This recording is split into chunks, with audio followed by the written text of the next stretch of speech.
Class 10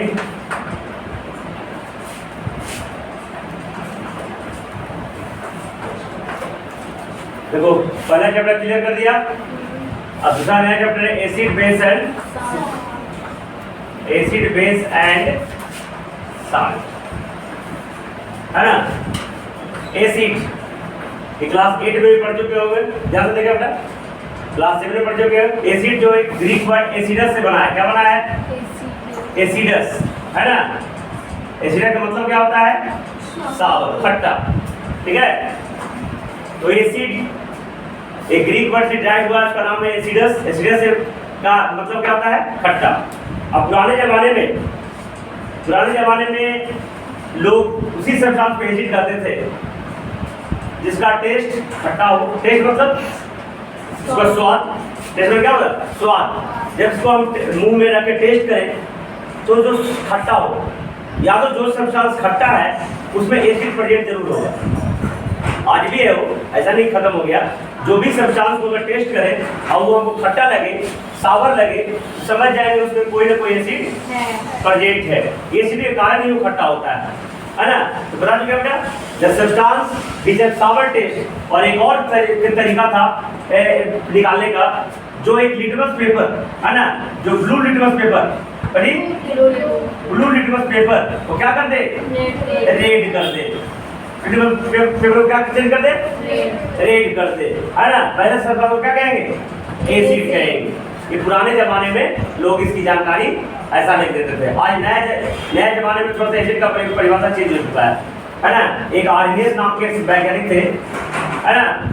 Arrhenius नाम के वैज्ञानिक थे, उन्होंने बताया कि वैसा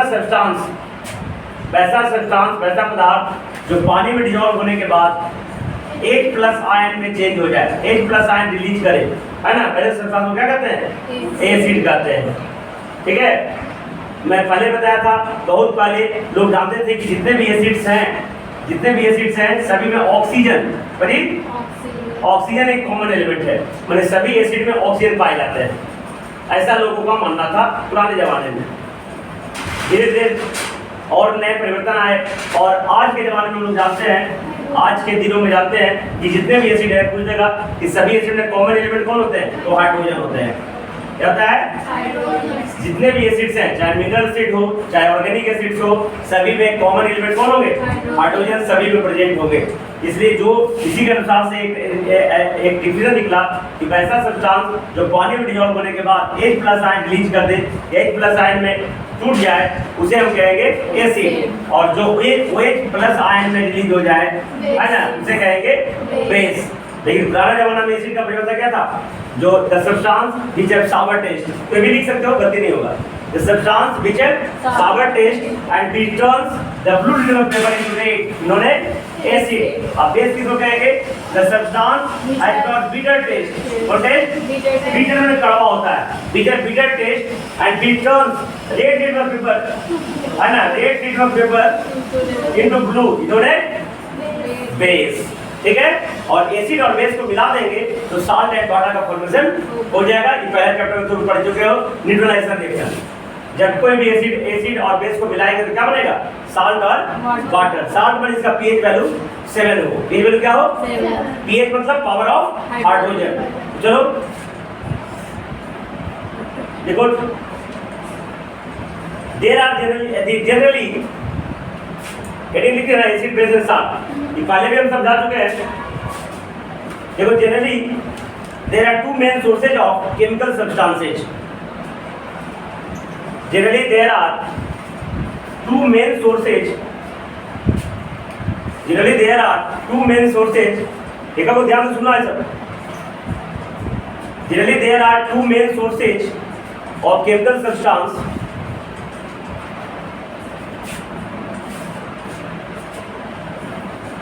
in this nature। मैंने केमिकल सब्सटेंस ऑब्टेन करने का, प्राप्त करने का दो सोर्सेज है। तो कौन कौन सोर्सेज होगा? ये एक तो लिविंग थिंग्स होगा, एक नॉन लिविंग थिंग्स होगा। तो लिविंग थिंग्स में क्या आएंगे? एनिमल एंड प्लांट्स आ जाएंगे, है ना। और दूसरा हो जाएगा नॉन लिविंग थिंग, जिससे केमिकल सब्सटेंस प्राप्त कर सकते हैं, वो रॉक एंड मिनरल्स, चट्टान और खनिज। चट्टान और खनिज से हम केमिकल सब्सटेंस ऑब्टेन कर सकते हैं। और एक होता है एनिमल एंड प्लांट्स। एनिमल और प्लांट्स लिविंग थिंग्स में आ जाएगा। और एनिमल और प्लांट से जो भी एसिड आगे जाकर बताएंगे, जो भी एसिड पाया जाएगा वो सभी एसिड ऑर्गेनिक एसिड होगा, है ना। और जो मिनरल है रॉक एंड साल्ट से जो रॉक एंड मिनरल से जो एसिड प्रोड्यूस होगा उसे हम इनऑर्गेनिक एसिड या मिनरल एसिड के नाम से लीजिए, है ना। There are two main sources of chemical substance in this nature. पहला लिखो एनिमल एंड प्लांट्स, अरे देखो animals and plants,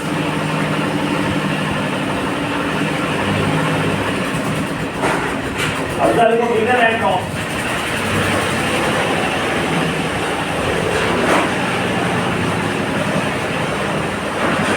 mineral and rocks,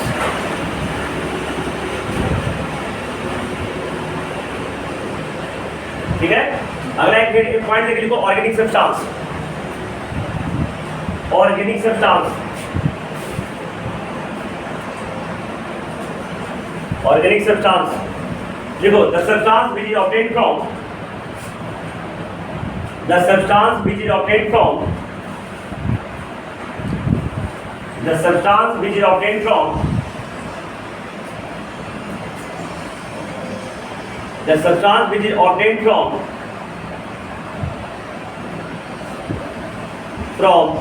plant and animals, the substance which is obtained from plant and animals, the substance which is obtained from plant and animals is called organic substance. Is called organic substance.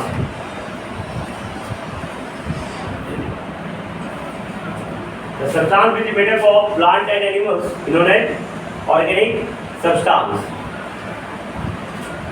आगे star mark लिखो inorganic substance carbon must be present. In organic substance, carbon must be present. In organic substance, देखो को ध्यान से सुनना। Acid का परिभाषा पूछेगा तो लिख सकते हो ना। दिमाग घुस गया उसी को टूटी होती है, जैसा तुमको आ जाए दिमाग में वैसा बना लेना है ना। दिमाग लिखना तुम्हें को पड़ेगा, ठीक है ना।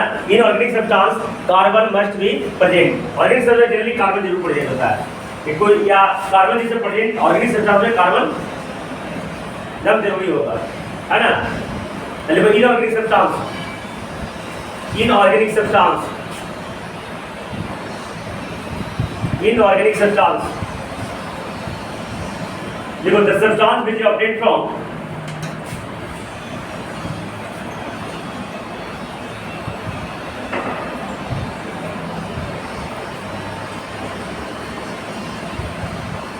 the substance which is obtained from the substance which is obtained from mineral and rocks या rocks and minerals कुछ भी लिख सकते हो। समझ गए इतना तक जो बताया, कहीं को दिक्कत उसी को लिखा है। the substance which is obtained from rocks and minerals is known as inorganic substance, ठीक है।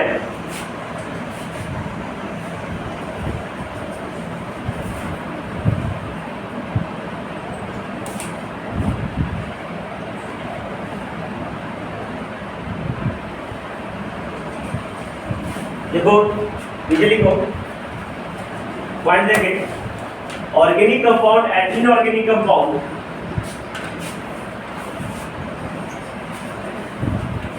Organic compound and inorganic compound,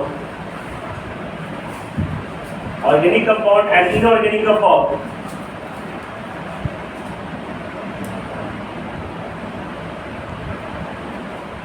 compounds S लगा दो। Organic compounds and inorganic compounds are generally classified in three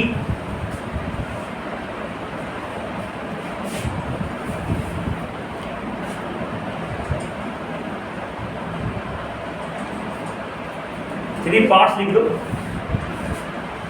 या 3 types लिख दो। पहले लिखेगा acid, पहले लिखेगा एसिड, पहले कैप्टन बेटा एसिड, दूसरा बेस, तीसरा साल्ट, तीसरा इस शब्दार्थ को 3 भागों में बांटा गया है, एसिड, बेस और देखो एसिड लिखा है तो ऐसा बता दो एसिड का एक ग्रीक वर्ड या लैटिन वर्ड, तो ग्रीक लगता है, कहीं कहीं लैटिन वर्ड लिखता है ना। लैटिन भाषा होता है, जैसे हम लोग को भाषा है, हम लोग को अभी इंग्लिश से पढ़ रहे हैं, तो इंग्लिश का लिपि क्या है? रोमन लिपि है। सबका अलग अलग है, English language, Hindi language, Sanskrit language, वैसे एक लैटिन लैंग्वेज था। क्या लैंग्वेज था?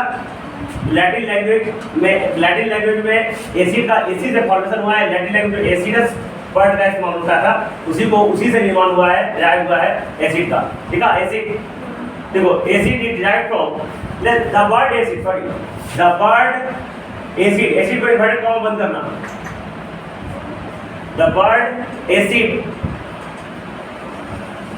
The word acid, the word acid, acid को ड्रॉ बंद करना, acid is derived from derived from a Latin word acidus.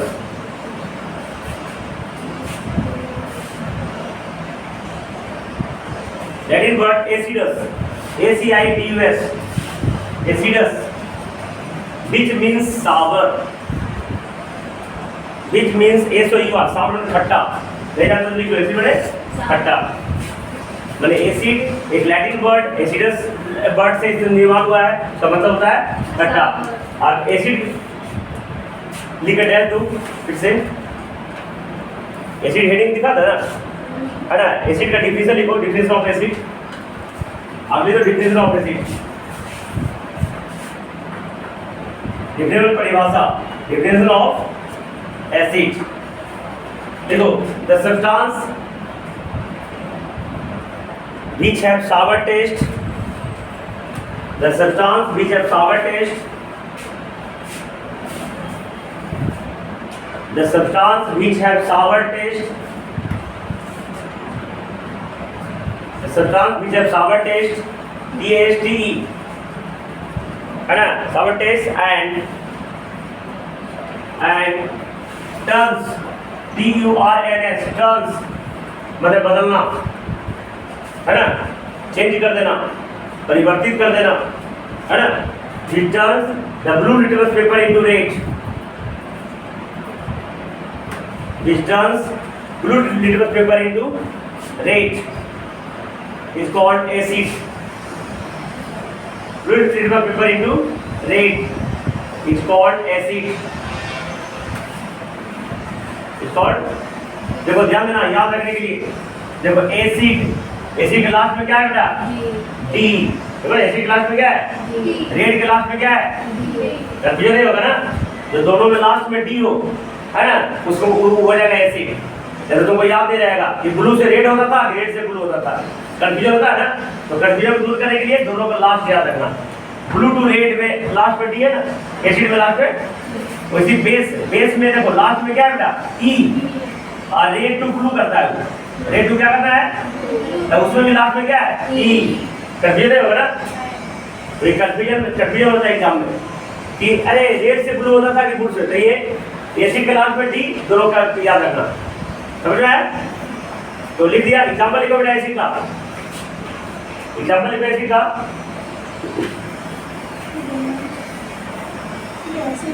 देखो एसिडिक एसिड जो विनेगर में पाया जाता है ना, एसिडिक एसिड CH3COOH, है ना, ये ऑर्गेनिक एसिड है बेटा। क्या ऊपर एसिड है? ये विनेगर में पाया जाता है ना, सिरका में पाया जाता है, 5% एसिडिक होता है, 95% वाटर होता है ना। ऑर्गेनिक एसिड बेटा चीटी में पाया जाता है, चीटी देखिए, चीटी काटता है ना, तो इसको फॉर्मिक एसिड होता है, HCOOH। इसको मेथानोइक एसिड भी आयुर्वेदिक नेम है। जब कार्बन कंपाउंड पढ़ाएंगे ना, इसका एक और नाम है बोलिए, मेथानोइक एसिड, ठीक है। ये देखो मिनरल एसिड जानते हो, HCl, हाइड्रोक्लोरिक है, बड़ी खतरनाक एसिड है, सबसे स्ट्रॉन्गेस्ट एसिड ये वाला है। तो पूछेगा तो क्या बोलेंगे? कोई द स्ट्रॉन्गेस्ट एसिड है ना, ये बोलेंगे हाइड्रोक्लोरिक एसिड। और गुनाह क्या हो गया बेटा? HCl, स्ट्रॉन्गेस्ट एसिड है ये, है ना। स्ट्रॉन्गेस्ट एसिड ये हमारे पेट में पाया जाता है, पता है ना। जब निकलता है खाना डाइजेशन होने के बाद तो पेट में एक म्यूकस का फॉर्मेशन हो जाता है जो एसिड से बनाता है। अगर म्यूकस का फॉर्मेशन नहीं होगा तो एसिड से हमारा पेट भी गला देगा। पेट जो है कीड़ा मकोड़ा को मारने के लिए और जो खाना है उसको डायरेक्टली गला देने के लिए हमारे पेट में HCl। एक देखो सल्फ्यूरिक एसिड, और acid sulphuric acid, sulphuric H2SO4। देखो फार्मूला याद रखना बेटा, हर हाल में किंग ऑफ एसिड इसे कहा जाता है। क्या कहता है? King of acid. ये देखो हम लोग जो घर में जो बैटरी यूज करते हैं, बैटरी में सल्फ्यूरिक एसिड का मिश्रण पाया जाता है ना। इसका बहुत सारा काम है। एक नाइट्रिक एसिड, नाइट्रिक एसिड, ये तीनों मिनरल एसिड है। ये तीनों क्या है? ये तीनों के तीनों मिनरल एसिड है और बहुत ही खतरनाक एसिड है ना। रॉक एंड मिनरल से पाया जाता है, ऑर्गेनिक एसिड नहीं है। ये दोनों ऑर्गेनिक एसिड है, ऑर्गेनिक एसिड है ना। नाइट्रिक एसिड का फॉर्मूला क्या हो गया बेटा? HNO3। ठीक है, सबसे स्ट्रॉन्गेस्ट एसिड ही होगा। ठीक है, और भी बहुत सारा एसिड है, आगे जाकर पढ़ाएंगे। एप्पल देखते हो, एप्पल खाते हैं हम लोग, सेव सेव खाते हैं ना, सेव में भी एसिड पाया जाता है, तो मैलिक एसिड कहते हैं। मैलिक एसिड से पाया जाता है बेटा। नाम सुने? टोमेटो, टोमेटो में ऑक्सैलिक एसिड पाया जाता है। आगे जाके पढ़ने लिखने सब ये होगा, पूछ देगा तुमको। सब ऑर्गेनिक एसिड है, और ऑर्गेनिक एसिड खतरनाक, हम इसको खा भी लेते हैं, हमको कोई फर्क नहीं पड़ता है। काहे कि इसमें जो हाइड्रोजन होता है, हाइड्रोजन डिसोसिएट नहीं होता है बहुत ज्यादा, है ना। लेकिन इस सब में पूरा हाइड्रोजन डिसोसिएट करके टोटल और हाइड्रोजन आइटम H+ आयन में मुक्त हो जाएगा, है ना। इसलिए सब ज्यादा खतरनाक है। लेकिन ये सब उतना डेंजरस, इसको हम खाते भी ऐसा कुछ होता नहीं है। टोमेटो में कौन सा एसिड पाया जाता है? Oxalic acid. एप्पल में कौन सा एसिड पाया जाता है? Malic acid. इमली नाम सुना? टैमरिंड, इमली, टैमरिंड बेटा डाइटेरिक एसिड पाया जाता है। कौन एसिड पाया जाता है? नाम सुना है? मिल्क, मिल्क दूध, हाँ इसको सावर दूध देखो कुछ देर तक छोड़ दो तब तक खट्टा हो जाता है ना। तो उसमें एसिड पाया जाता है, एसिड के कारण उसमें खट्टापन का गुण आ जाता है ना। उसमें लैक्टिक एसिड पाया जाता है। कौन सा एसिड पाया जाता है? लैक्टिक एसिड पाया जाता है। ठीक है, सब ऑर्गेनिक। ऑरेंज बेटा, ऑरेंज, हाँ सिट्रिक, कोई सार्टिक पड़ता है, सिट्रिक एसिड पाया जाता है। लेमन में भी यही पाया जाता है बेटा, नींबू में भी साइट्रिक एसिड पाया जाता है। ठीक है, तो बहुत सारा चीजों में ये सब चीज पाया जाता है, और इसी कारण उसमें कुछ ना कुछ खराबन जब भी तीसरा काम आ जाए वो एसिड कारण होता है। और ये जो है ये ना, ये सभी के सभी एसिड्स, और कौन सा एसिड है? ऑर्गेनिक एसिड है। IT नॉट डेंजरस, खतरनाक नहीं। और चाहे ध्यान देना बेटा, ये जो मिनरल तीनों मिनरल एसिड है ना, जितना भी मिनरल एसिड भी है, कोई भी मिनरल एसिड अगर ड्राई फॉर्म में है, DRY ड्राई, सूखा फॉर्म में है, तो सूखा एसिड कोई भी डेंजरस नहीं होता है। सूखा नहीं कभी नेवर, अगर सूखा एसिड तुम्हारे हाथ में भी रहते तो कुछ नहीं होगा, है ना। Dry acid is not dangerous. Acid कभी डेंजरस होता है जब वो वाटर के साथ मिक्स होगा, है ना। वाटर के साथ मिक्स हो जाए, जैसे वाटर मिक्स होगा तो एसिड H+ आयन मुक्त हो जाएगा। तो आयन मुक्त होने के बाद उसमें वो बहुत डेंजरस हो जाता है, समझ गए ना। लेकिन dry acid is not harmful, कुछ दिक्कत ऐसे भी देखो, जैसे किसी क्लास में एक बच्चा खराब आ जाए, ध्यान सुनना, पूरा घटिया से घटिया लड़का है, बदमाश से बदमाश लड़का है, लेकिन एक लड़का बदमाश है, बाकी 50 लड़का सुधरा हुआ है, तो कुछ नहीं बिगाड़ पाएगा, चुपचाप बैठा रहेगा। लेकिन गलती से उसका ग्रुपिंग आ गया, 3 या 4 को भी अगर ग्रुपिंग में आ गया तो समझ जाओ कि बाकी 50 को बर्बाद कर देगा वो, और पढ़ने दम नहीं देगा। इसलिए एसिड अगर सूखा है तो ये कोई खतरनाक नहीं है। ये खतरनाक कब होगा? जिसके साथ इसका आदमी, इसका ग्रुप पानी मिलेगा, पानी मिलने के बाद आयन में टूट जाएगा, उसके बाद डेंजरस रहता है। इलेक्ट्रिसिटी भी प्रवाहित होगा पानी में डालने के बाद, ठीक है। और पहले क्या होगा, जब कोई एसिड पानी में मिलाएंगे तो एक हाईली एक्सोथर्मिक रिएक्शन होता है, बहुत ज्यादा हीट निकलती है। हीट जैसे एसिड में पानी डालोगे, इसको डाइल्यूशन कहते हैं, उसको गाढ़ा से फीका करना, है ना। तो हाईली बहुत गर्म हीट निकलता है, इसलिए आज तुमको पढ़ाए होंगे हम या इसमें पढ़ाएंगे एसिड का डाइल्यूशन कैसे करेंगे। अगर एसिड को डाइल्यूशन करना है तो कैसे करेंगे? एसिड में पानी डालेंगे कि पानी में एसिड डालेंगे? तो याद रखना हमेशा पानी में एसिड डालना है, ठीक है, पानी में। और एसिड को भी धीरे धीरे डालना है, पानी का मात्रा ज्यादा होना चाहिए और एसिड को धीरे धीरे पानी में डालना है, फिर भी एक्सोथर्मिक रिएक्शन होता है। इसका जिस कंटेनर में रहोगे ना वो गर्म हो जाएगा, क्या हो जाएगा, और एसिड में पानी डालोगे एक तो एक्सोथर्मिक तो होबे करेगा, अगर कांच उसके बोतल में रख दे तो वो फट जाएगा, टूट जाएगा, और उसके बाद कहीं अगर प्रेशर से थका मार दे तो चेहरा और भी लग सकता है, और चेहरा में अगर पानी के साथ मिला एसिड हो कि पूरा चमड़ा खत्म हो जाएगा। पहले सुनता था, पहले जमाने में नाम सुनता थे दहेज प्रथा थी, कौन प्रथा थी, दहेज प्रथा, नाम सुने हो, दहेज प्रथा हिंदी में कहते हैं, इंग्लिश में डॉरी एक्ट कहते हैं, डॉरी एक्ट मैंने डॉरी एक्ट तुम लोग नहीं सुने होंगे तो बताते हैं। पहले की जो शादियां होती थी ना, शादी तो करना जरूरी है ना जी, है, तो शादी किसका होगा, लड़का लड़की का शादी होगा, तो शादी जब होता था तो लड़की के जो फैमिली होते थे, पिताजी और उसके परिवार, लड़के के परिवार को है ना पैसा देते थे, पैसा, धन दौलत, संपत्ति, है ना, होता तो अभी भी है लेकिन अब उतना कम गया थोड़ा सा, पहले एकदम जरूरी था। तो ये डॉरी जो है दिया जाता था, तो डॉरी जब दिया जाता था उस समय लड़कियों के साथ बहुत बुरा व्यवहार होता था, है ना, दहेज न देने के कारण लड़कियों के चेहरे पे, शरीर पर तेजाब छिड़क दिया जाता। तेजाब में एसिड को हिंदी में अम्ल, आध्यात्मिक भाषा में तेजाब कहते हैं, क्या कहते हैं, हिंदी में अम्ल कहते हैं, हिंदी वाला पढ़ोगे ना बिहार बोर्ड तो अम्ल होगा एसिड बने, और ये बेस में क्षार होता है, क्या होता है, बेस के अंदर क्षार कहते हैं, और साल्ट में लवण होता है, लवण, अम्ल, क्षार और लवण, मैं दोनों को जानता हूँ, है ना, तो ऐसे तेजाब करते हैं, फिल्म में भी तेजाब है, तो तेजाब छेड़ दिया जाता था, तो ये पूरा चमड़ा कवर देगा, तुम्हारा चेहरा एकदम तहस नहस हो जाएगा, बहुत खराब हो जाएगा। तो ये पानी के साथ मिलने के बाद ही ये खतरे होगा, ठीक है, लेकिन ड्राई कभी इधर, इसलिए डाइल्यूशन जब करना है डाइल्यूशन तो करना ही पड़ेगा ना, जरूरत के अनुसार हमको यूज करना है। तो एसिड में पानी नहीं डालना है, पानी में एसिड डालना है, और भी धीरे धीरे प्रिकॉशनली, मैंने सावधानी पूर्वक, नहीं तो बहुत ही खतरनाक चीज है, हैंडल विद केयर, समझ में आया। तो ये सब समझ में आ गया ना, एसिड का मतलब समझ में आ गया, बेस डिग्रेडेशन हो गया, एसिड के बारे में बहुत सारा नॉलेज दे दिया या ना, बेस डिग्रेडेशन और भी आगे पढ़ने का है, बेस डिग्रेडेशन और नया डिफरेंस तो बताइए क्या एसिड का, ये पुराना डिफरेंस था जो भी लिखा है, नया डिफरेंस लिखाएंगे बाद में, है ना, उसको आर्हेनियस डिफरेंस कहते हैं, आर्हेनियस को दिया गया डिफरेंस है एसिड का, जो सब्सटेंस पानी में डिसॉल्व होने के बाद H+ आयन रिलीज करे वो हो जाएगा एसिड, और जो सब्सटेंस पानी में डिसॉल्व होने के बाद OH- आयन रिलीज करे उसे कहते हैं बेस, ठीक है। तो बेस लिख रहे हैं, देखो the substance which have bitter taste, the substance which have bitter taste, substance which have bitter, B-I-T-T-E-R, कड़वा, which have bitter taste and turns, T-Y-N-S, turns the red litmus paper into blue.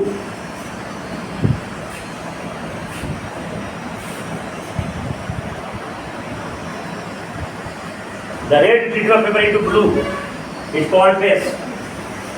Example लिख रहे हो बेटा, NaOH,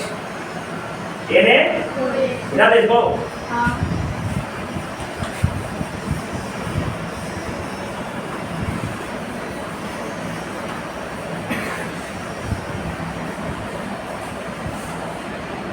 देखेंगे example में NaOH, इसको बोलते हैं कॉस्टिक, कॉमन नाम है, कॉमन नेम है कॉस्टिक सोडा, केमिकल नेम हो जाएगा इसका सोडियम, देखो ये मतलब सोडियम, ये मतलब सोडियम हाइड्रोक्साइड, सोडियम हाइड्रोक्साइड,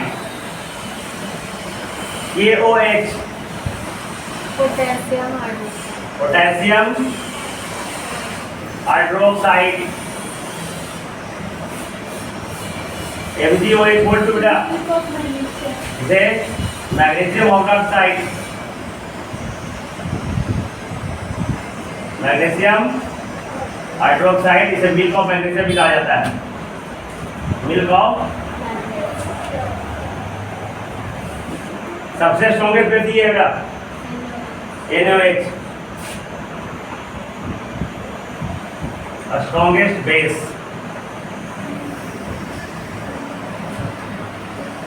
है ना। साल्ट निकल है तो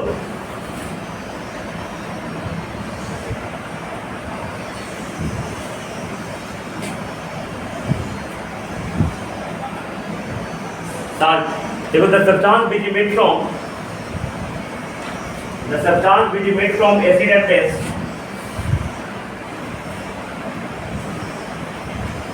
The substance which is made from acid and base. The substance which is made from acid and is known as salt. जैसे देखो HCl प्लस KOH, देखो बेटा KO ये क्या बन जाएगा? KCl बन जाएगा। क्या बन जाएगा? KCl और H2O ये साल्ट हो गया।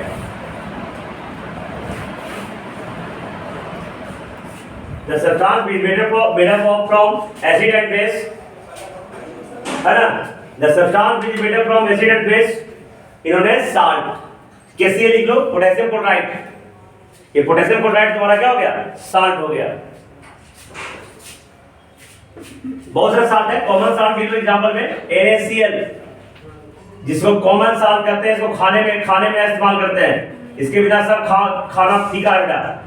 इसको कॉमन नेम क्या है? Sodium chloride. केमिकल नेम क्या है? Sodium chloride.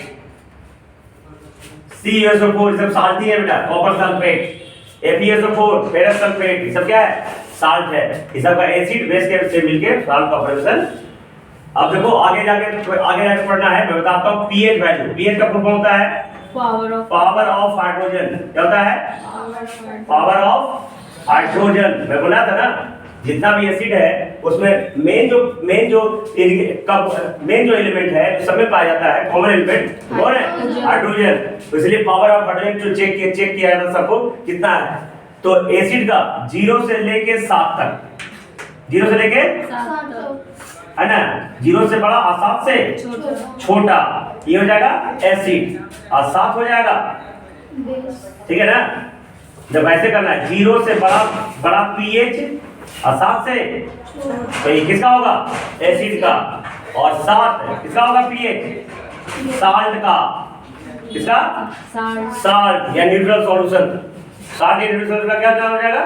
7। और 7 से बड़ा pH और 14 से छोटा, ये किसका pH होगा? बेस का। और pH वैल्यू का पता करने के लिए यूनिवर्सल इंडिकेटर होता है, आगे जाकर पढ़ोगे। यूनिवर्सल इंडिकेटर उसमें डिफरेंट कलर कोड्स के द्वारा, अलग अलग कलर कोड्स के द्वारा pH वैल्यू हम फाइंड आउट करते हैं। देख होगा, ठीक है। ये pH वैल्यू को ऐसे, अब देखो ये 0 से बड़ा और 3 से, मतलब 0 से 3 तक स्ट्रॉन्गेस्ट एसिड होगा बेटा। जिसका pH वैल्यू 0 से बड़ा 3 से, आगे जाके लिखाएंगे, मत लिखो। 0 से बड़ा 3 से छोटा क्या हो जाएगा? स्ट्रॉन्गेस्ट एसिड होगा। और 3 से 7 के मिला के 4 से ज्यादा, 7 से कम वीक एसिड हो जाएगा। उसी तरह 7 से लेकर 11 तक वीक बेस होगा, लेकिन 11 से लेकर 14 तक जिसका pH वैल्यू है वो स्ट्रॉन्गेस्ट बेस होगा, ठीक है। तो देखो सर में साल्ट और न्यूट्रल सॉल्यूशन का pH वैल्यू कितना होगा? 7। साल्ट के बारे में लिख दिया। अब देखो अभी मैंने बताया कि जिसका सावर टेस्ट हो वो एसिड होगा, जिसका बिटर टेस्ट हो जिसका बिटर टेस्ट हो बेस होगा। लेकिन सोचो इस दुनिया में इतना खतरनाक सब्सटेंस है कि अगर कोई सब्सटेंस को हम टेस्ट करें तो मर भी सकते हैं। सब को टेस्ट के लिए चलेंगे? टेस्ट करेंगे तो हम जान भी जा सकती थी, वेरी डेंजरस फॉर अस। तो सबको टेस्ट करना मुमकिन नहीं है। जैसे पहले के जमाने में इलेक्ट्रिसिटी, जैसे कोई तार को छुएंगे तो तार के अगर करंट लग गया तब लाइन आ रहा है, और करंट नहीं लगा तो लाइन, तो पता कि टेस्ट करेंगे, करंट लग गया हम सुहा, फिर पता क्या करेंगे कि कैसे लाइन आ रहा है कि नहीं आ रहा है। तो कुछ ऐसा तरीका होना चाहिए ना। मैंने बना दिया इंडिकेटर। क्या बना दिया? देखो प्रत्येक बोर्ड में या लाल कलर का एक बॉल जलता है ना, तो बॉल देख लिया लाल जल रहा है तो समझ जाएगा लाइन दिया हुआ है। अब बॉल इसलिए इंडिकेटर होता था ना, इंडिकेटर सूचना देने वाला, इंडिकेट करने वाला, संकेत देने वाला। उस तरह टेस्ट करें तो जान जा सकती है। इसलिए बिना टेस्ट किए हुए हम पता कर सकते हैं कौन सब्सटेंस एसिड है, कौन सब्सटेंस बेस है और कौन साल्ट है कि क्या है ना। जनरली एसिड बेस का इंडिकेटर होता है। तो 2 तरह के इंडिकेटर पाए जाते हैं, है ना। तो इंडिकेटर पूछेगा, इंडिकेटर किसे कहेंगे? द सब्सटेंस या the substance which tells about which substance is acid और which substance is base without testing, बिना टेस्ट किए हुए हमको बता दे कि कौन सब्सटेंस एसिड है कौन सब्सटेंस, वो हो जाएगा इंडिकेटर। तो इंडिकेटर कितने प्रकार के? दो, एक नेचुरल इंडिकेटर और एक सिंथेटिक इंडिकेटर है ना। तो ये कलर इंडिकेटर हो जाएगा। तो ऐसे मेन दो प्रकार के होता है, एक कलर इंडिकेटर और एक ओल्फैक्टरी इंडिकेटर्स। जो रंग चेंज करके बताए वो कलर इंडिकेटर होगा, एक सुगंध स्मेल चेंज करके बताए हो जाएगा olfactory indicators. The indicator is based on colours, different colours है ना। इन्होंने कलर इंडिकेटर्स और कलर इंडिकेटर कितने प्रकार के हो गए? दो, नेचुरल और आर्टिफिशियल या सिंथेटिक इंडिकेटर्स। ठीक है, इंडिकेटर लिखे रहे दो indicator. Who is the indicator? Because the substance which tells us, the substance which tells us, alternate में इसका बराबर ऐड कर देते हैं। कल केमिस्ट्री क्लास नहीं हुई थी। The substance which tells us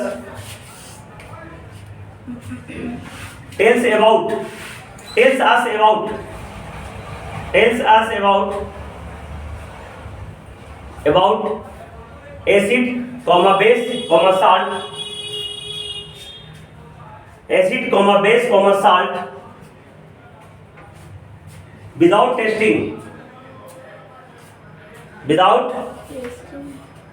testing is called indicator, और सभी ये लाइन बाय लाइन पढ़ लेना है। 3-4 चैप्टर तुम्हारा साइंस का चालू है, मैथ का भी बहुत से देर चालू करो तो खत्म हो जाएगा तुरंत। Without testing is called indicator. देखो, some indicators depends on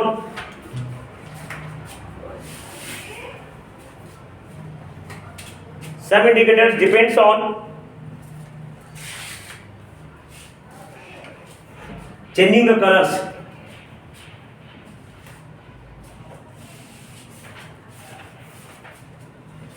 Depend on based on, depend on गलत वर्ड हो जाएगा। Based on, BACD. Some indicator based on changing the colors, colour रंग, ठीक है? And some indicator based on changing the smells.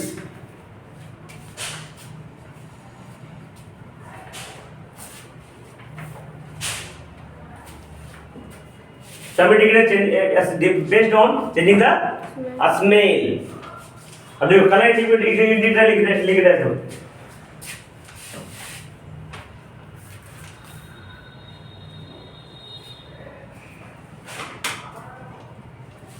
देखो, these indicator are of two types. Colour indicator होना। हाँ, these indicator are of two types. पहले लिखो natural indicators, दूसरा synthetic indicators. अब इसके बारे में अगले क्लास में करेंगे हम, है ना। बता दिया ना, नेचुरल इंडिकेटर में क्या होता है? लिटमस पेपर, कौन पेपर? लिटमस पेपर ज्यादातर यूज होता है। और सिंथेटिक इंडिकेटर में इस्तेमाल होगा मिथाइल ऑरेंज का, समझ गया ना। तो जिस सॉल्यूशन में डाले ब्लू लिटमस पेपर रेड कर दिया, क्या हो जाएगा वो? एसिड। और जिस सब्सटेंस में डाले रेड लिटमस पेपर ब्लू कर दिया, क्या हो जाएगा? और जनरली नॉर्मल कलर का पर्पल कलर का रह जाएगा तो क्या हो जाएगा? न्यूट्रल साल्ट हो जाएगा, ठीक है। वैसे मिथाइल ऑरेंज में सिंथेटिक वाटर में कौन सी इस्तेमाल करते हैं? Methyl orange. लिखो, जिस सॉल्यूशन में डाले मिथाइल ऑरेंज को ऑरेंज रह गया तो हो जाएगा न्यूट्रल सॉल्यूशन या साल्ट सॉल्यूशन, है ना। लेकिन अगर रेड हो गया समझ जाएंगे एसिड, क्या हो जाएगा? एसिड, समझ गया ना। और अगर येलो हो गया समझ जाएंगे बेस। जिस सॉल्यूशन डाले मिथाइल ऑरेंज को येलो हो गया तो क्या हो जाएगा? बेस। इसके बारे में चर्चा करेंगे अगले क्लास में। आइए पॉइंट ऑफ कर देख लो, जब लिखा ना स्टार्ट लिख लो, the indicator which is based on the smell, the indicator which is based on different smells innominate olfactory indicators. The indicator which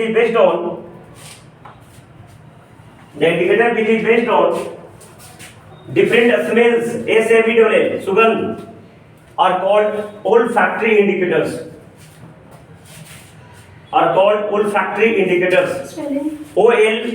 FACTORY olfactory indicators, जिसमें लौंग को, क्लोव ऑयल, ये सब का इस्तेमाल किया जाता है।